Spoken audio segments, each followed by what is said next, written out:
આજે બનાવીશું આપણે પૌવા બટેટા. પૌવા બટેટા માટે આપણે એક તવલામાં 2 ચમચા તેલ લઈ લઈશું.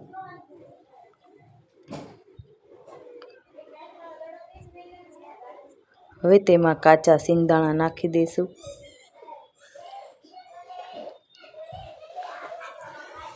તે તળાઈ જાય એટલે એક વાટકીમાં લઈ લઈશું. હવે એ તેલમાં આખું જીરું નાખી દઈશું.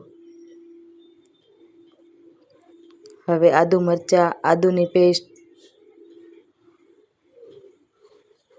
અને મીઠા લીમડાના પાન નાખી દઈશું.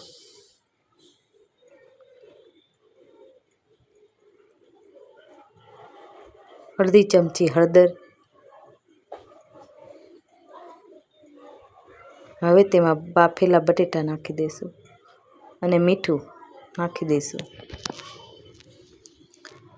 હવે તેને સારી રીતે મિક્સ કરી લઈશું.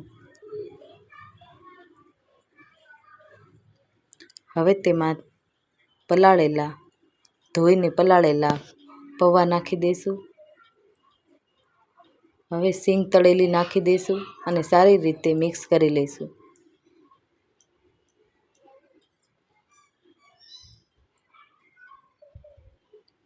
હવે તેમાં 2 ચમચી ખાંડ નાખી દઈશું. હવે સારી રીતે મિક્સ કરી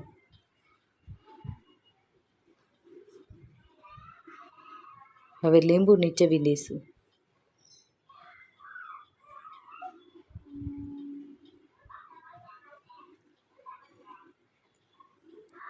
હવે કોથમરી.